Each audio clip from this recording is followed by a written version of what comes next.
Bien, alors, toujours, bien évidemment, dans le prolongement, d'accord, du module en soins, donc soins en chirurgie, donc nous allons voir la pancréatite aiguë. Voilà, on va voir la définition, l'étiologie, les signes paracliniques, signes biologiques, signes radiologiques, complications et traitement. Alors, par définition, la pancréatite, c'est évident, donc c'est l'inflammation aiguë du pancréas, ni plus ni moins. Donc, on distingue principalement deux types de pancréatite aiguë. Alors, pancréatite aiguë œdématèse, avec un œdème, donc elle n'affecte que la glande elle-même, c'est-à-dire le pancréas, a une évolution généralement bénigne, d'accord, sans conséquence.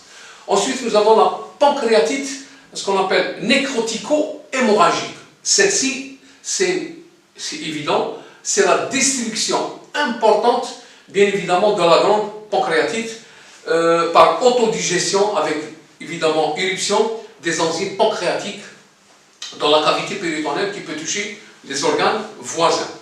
Alors, les étiologies, ou l'étiologie, donc deux étiologies principales. L'une, c'est l'alcoolisme, c'est connu, c'est l'alcool. Donc, l'alcool est toxique et détruit ce qu'on appelle le parenchyme pancréatique. Aussi, l'obstruction du canal de Wirsing, le canal de Wirsing par, par un calcul biliaire. Et l'étiologie rare, c'est la chirurgie biliaire. Donc, pancréatite. La conséquence, donc une pancréatite, je dirais, post-opératoire, qui est la conséquence de la chirurgie biliaire, donc une hyperlipidémie, une hyperparathyroïdie, donc entraînant une augmentation du taux de calcium dans le sang, et évidemment une infection virale dans les maladies infectieuses comme les oreillons. Les signes cliniques, alors, les signes cliniques, nous avons douleur abdominale aiguë épigastrique, transfonction qui traverse de part en part la défense abdominale, une ileus intestinale réflexe, donc une paralysie passagère de l'intestin grêle, ensuite un état de choc et position ontalgique en chien de fusil. Donc c'est ça la position ontalgique pour atténuer les souffrances, le malade doit être en position ontalgique de fusil de chien. Ensuite les signes biologiques, donc augmentation ou amylasémie et lipasémie et LDL, le mauvais cholestérol, le LDL, le Light Density Lipoprotein, et nous avons l'hyperleucocytose. Les examens biologiques, donc dans les examens biologiques, on peut déterminer s'il existe un épanchement, d'accord, donc un épanchement pleural, donc surtout un abdomen sans préparation, un ASP, un thorax de face pour déterminer s'il existe un œdème pancréatique ou péripancréatique ou découlé de nécrose inflammatoire.